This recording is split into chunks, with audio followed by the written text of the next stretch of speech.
Welcome to the Vortex.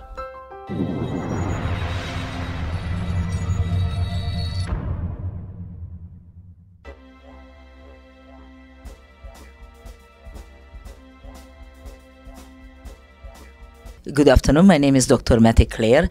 I welcome you to my show. Welcome to the Vortex. And today we have the first show for 2008. Very, very welcoming, very special guest, Wynn. And I like to have him introduce himself. Well, what am I doing? That is a good question. If you really sum it up, I mean, take like the overview, and it's taken me a long time to have the courage to say it, but I'll say it like it is here. I am a representative on the earth plane for those sources on the other side that mankind has thought of as God throughout our history. And I've written a book, I do conference calls, we do planetary healing sessions, and I've kind of learned how to be an intermediary for the energies. This is not about religion. This is not even about anything that is familiar to most people, except at a more simpler way of translation. So I have a very sophisticated understanding for how the other side relates to this side. I have to tell you, I am so pleased to have you say it this way as you told, because it's exactly the way how I have seen it.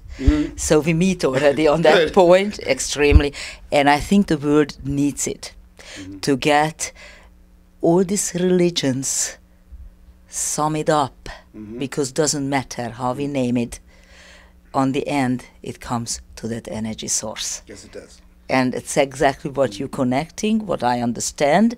And I really welcome that you actually stand back and it's simple.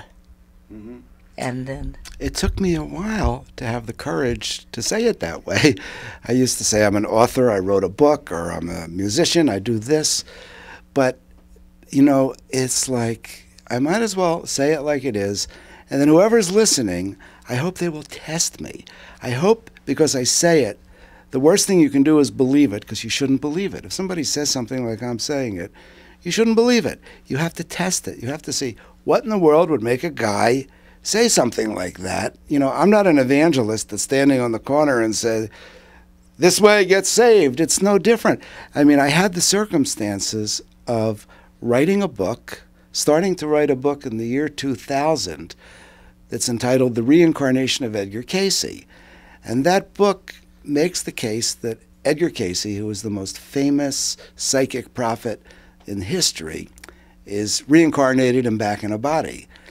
And then it brings forth the message from who was speaking through Edgar Cayce, who has identified itself in my book as a group soul, and that they're composed of graduates of this realm. Many people who've studied spiritual things are familiar with the term getting off the wheel of reincarnation. But where do you go when you get off the wheel? What happens then? Well, one of the places people go is they join this huge group soul conglomerate made of billions of individual souls that probably existed from the beginning of our universe, and every planet that has population, one of the places is to graduate into this group soul, which then acts as a helper for planets and populations at lower levels. And it was this group soul that was talking through Edgar Cayce. It was this group soul that's speaking through the young man who I wrote the book about. And they're explaining in my book what's happening on our planet from a celestial perspective that we can't figure out on our own. And therefore, that's why I say you can't even believe it. As I was writing the book, I couldn't believe it. It was like Star Wars. It was like science fiction. And then, while I was writing the book, 2 years into it, I had the experience where I realized they were paying attention to me. I thought I was writing the book like I was a scholar, you know, and I was going to just study this guy. And then what happened was they started coming in my dreams, and I started getting messages. I had people around me, personal relationships, that suddenly started communicating to me and identified that they were them talking through people. And I said, am I going crazy? Is this really happening? How do I put, when it first happened, when it first started happening in 2002, it's actually kind of a funny story. I was taking a drive with a friend of mine from Los Angeles to Portland, Oregon. And I was writing the book, and it was raining. And we did a prayer of protection for the rain. And at the end of doing the prayer, I looked up and I said, so does anybody want to talk to me? And she answers and says, we're here. What are your questions? And I said, she must be joking. She knows I'm writing this book. So I'm playing along. I asked some questions. And after 10 minutes, she says, that's the strangest thing that ever happened to me. And I didn't know what to make of it. I didn't know who was talking to me. I didn't know if she was crazy. Well, we went to Portland, and we were staying at a hotel in Portland. And I said, do you want to try that again? And she said, okay. And I took a tape recorder out, and I held the tape recorder. And again, I did my opening line. So does anybody want to talk to me? And again, there was an answer. And they said to ask them questions. So I said, how come this person can do this? And they said, she's from another dimension. She came here to bring these messages forth, and we'd like you to help her feel grounded. And then I said, how do I know she's not making this up? How do I know she's not schizophrenic?